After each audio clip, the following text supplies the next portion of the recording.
Hello there YouTube, welcome to part 2 of my dubstep song walkthrough. Dubstep is just fucking dinosaur shit.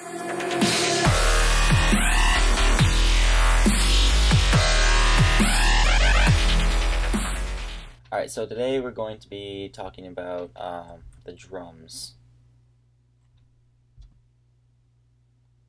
If logic's gonna work. There we go. Yeah, we're going to be talking about the drums. And a couple other things if I have time. I have a timer here, so I have about 15 minutes on the clock, give or take a minute or two. Alright, so yeah, let's take a look at what I have going for the drums. If I can find them. Here we go. So, and if you don't know, I'm using holding Control, Option, and then using the arrow keys at the same time to zoom in and out that way. Alright, so I'll start with the kick. Loop a 2-bar section. Standard kick, snare pattern. I have one layer which is the main body of the kick.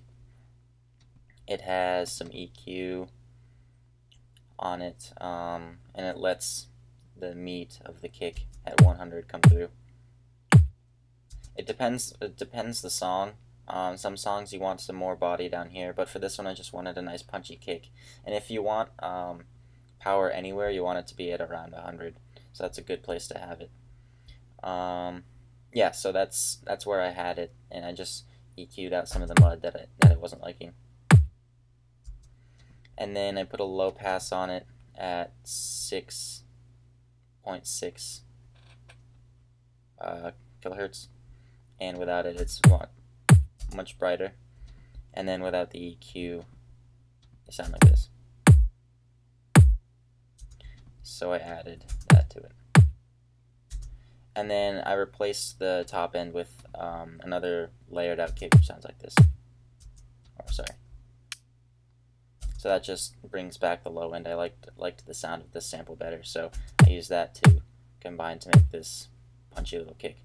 I have two snare samples. One is a sample I got off freesound.org, which sounds like this. It's a great website, by the way.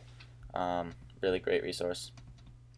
And this is boosted at around 200. And it's common practice that you want the snare to punch at 200 or like 180, around this range. So I just happened to put it here, 200. And then this one is a snare from a sample pack that an artist released, and I'm using it as a texture. And I should actually remove the punch there, because I have it in this snare sample, so I don't need it in that one. And that snare has some tail on it, so it adds a little space to the drums, which is good. So altogether, the kick and the snare is like this. The kick should actually be a little bit louder. I mean, I've already released the songs, but I still make little changes here and there, just for fun. Alright, so when everything comes in for the first time, at the very beginning I use this crash sample, but otherwise I don't use it again until, I guess, a drop happens again, which sounds like this.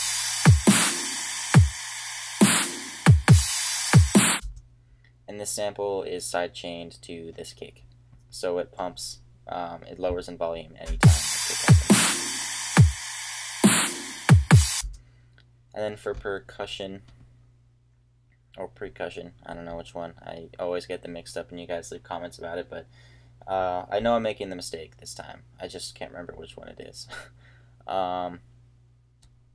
For the other drums, I am using the original Abbey Road Modern drums, which looks like this. And I got the new one. It was a free update, and I didn't want to change the settings because what I had sounded good, so I just kept it with that. I'm using this for some percussion in my new tracks, but for the most part, or for this one, I used the original Abbey Road Modern drums from Native Instruments.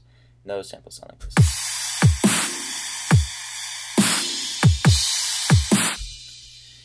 And the cymbals, they're high passed at 2.45 kilohertz, and then if there's anything left under it, I duplicated a high pass at 1200. So, and then a directional mix is sort of how spread out the sound is over the speaker. So if it's right in the middle, then it's a very centered sound, but if it's to the sides, it spreads out over the speaker cone very fully. So if you put it here, it's almost way too drastic. So I put it at 1.4 for the cymbals, so they're nice and spread out and bright.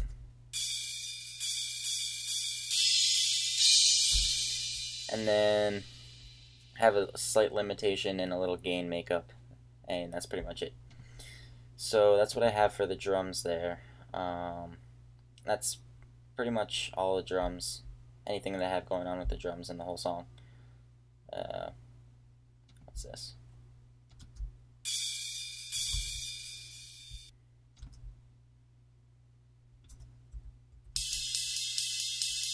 Oh yeah, just hi-hat groove. I have a percussion loop in the beginning that's bit crushed to get this sound.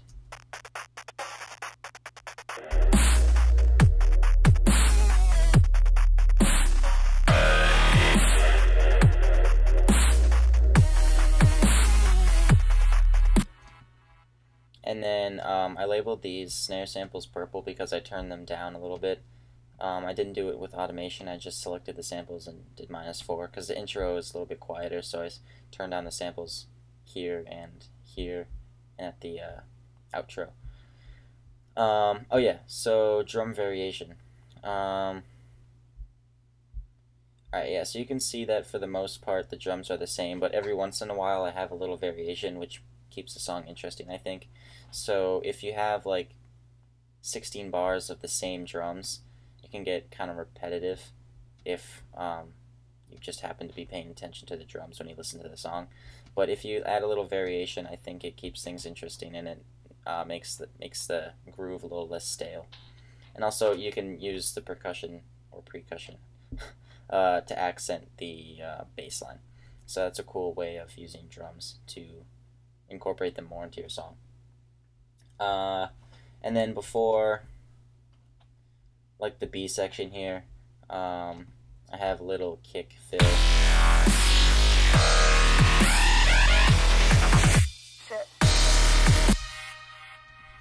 And those kind of fills with the kicks come from my metal background. I'm a huge metal fan, so I used to do that a lot when I first started, was making kicks like almost like a double bass drum. But I strayed away from that a little bit, and I do it less, but I throw it in once in a while. So yeah, that's what I do for drums. And in the second drop, I have like a two-step groove. It's like almost like a drum and bass type thing.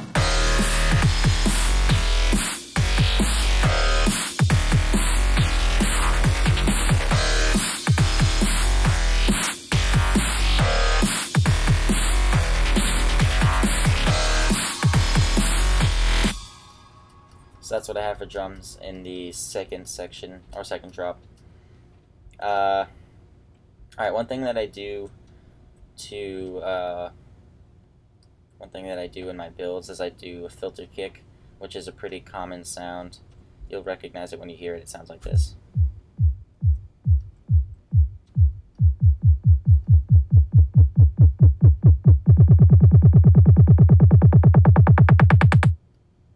It's a really, really common sound, and it's pretty easy to get. I put a low pass on it to cut some of the highs out. Just basic compression to give it a little bit more attack, and then I automated a low pass filter, or I automated a filter, and I don't want to latch. I want to. Oh, what am I doing? I want to look at that. Okay, yeah. So I drew in some automation. You'll look at the curve here as it's changing, and then I used the automation curve tool. You just click and drag like that to curve it. You can make like swooping curves or whatever you want. So I had it just go like that because that's obviously the shape I wanted. And then a little bit of resonance, cut off, low pass, full fatness, this to 0, that to 0. Like as long as these are at 0, all you need to pay attention to is this section. and for this effect I wanted a low pass. So yeah, that's the only other percussion thing I can think of. Oh yeah, though that bit crushed loop, I used it later in the song on bit crushed as like a little percussion thing. I used one section of it on the right and a different section of it on the left, so it has some variation. And those, like everything else, are high passed. And then everything that makes up the percussion section is sent to a bus with ozone on it. And it's not just ozone isn't just for mastering. You can use it as a bus effect as well, and use it to, how do I put this? There's presets in it that are 4 different things. Like you can use it for mastering different types of music, or you can use it for different sections of a song. Like there's mastering, or not mastering, but compression presets and things like that that apply to drums and guitars and stuff like that. So I used a drum preset and I edited it to make it sound good for the drums I was using. And I put the entire mix on all the effects that it was doing down a little bit, so it was acting as like a parallel compression, parallel EQ, all this different stuff, so that the effect wasn't as drastic, but it added a nice little bit of limitation, some good compression, the EQ, and all that stuff. So I think the mix down to 75. I don't want to open it because sometimes I have issues with it making Logic crash once in a while. So yeah, that's what I did for that. And then these sends, I think because of volume issues, I sent one of these to another bus to duplicate the volume. I don't know, but that might have problems with resampling. I honestly have no idea. And I think I showed you this last time, but there's the toms with the bit crusher on them. Alright, someone asked to find out what I did to the vocal part at the end. I did simple stuff. Or not in the end, but in the middle. I put a high pass because just these vocals were just sitting up in here mostly, and I didn't need anything around 500 or between 5 and 1 kilohertz. So I just high passed it here, and that worked out fine. And then to get the effect, I put clip distortion. I have to do dinosaurs. Okay, so, And that gives it like kind of a raspier sound. Gives it a little bit of more of a body, I think. So, I need you guys to call me and say him. And then this one I did a pitch shift. Okay, so, I need you guys to call me and say him. What's better? And this one I did another pitch shift, but I just bounced down the audio and I panned it to the other side. Okay, so, I need you guys to call me and say him. What's better? Unfortunately, Logic has some issues with the pitch shift and like delay time, like sample delay time. So when you do a drastic pitch shift, it'll be like a noticeable difference in like a delay as it happens. So you can see like the first piece of the vocal starts right here, but it might not actually play until the playhead gets here. So it's like delayed by a little bit, which is kind of an issue, and it's really annoying to deal with. So to compensate, I had to move. You see, I had to move these samples over so they're not actually online, and that took a little trial and error to get right, but yeah, so that's what I did for the vocals there. And before the drop and this little sample here I have in between the A and B section, I just kept them the way they were and sent them to a delay channel. Dubstep is just fucking dinosaur shit. And a reverb channel, which is the preset Spaces, Halls, Long Dream, and I have an EQ at 1.2K high pass. So that's what I did for that on the effect bus, not on the vocal. That's pretty much all I have time for in this edition. I talked about the drums and the vocals and touched upon some things that people wanted to learn about. So I may or may not do a part 3, depending on if there's something you guys are still wondering about. Make sure you leave any questions about this particular song in the comments below, and I will either address them, or if they're more complicated, talk about them in the next edition. So I hope you enjoyed this walkthrough, and I hope you got some valuable information out of it. Oh, and by the way, the kicks are Vengeance samples. I know people are kind of secretive about whether they use them, whether or not they use them, but I do. I mean, they sound really great, and if you process them correctly and pick the right ones, you get a good sound. So that's what I'm using for the kick, if you were wondering. Yeah, so leave comments down below if you have any questions, and I'll try my best to address them in the next edition if I feel up to making it. Dubstep is just fucking dinosaur shit.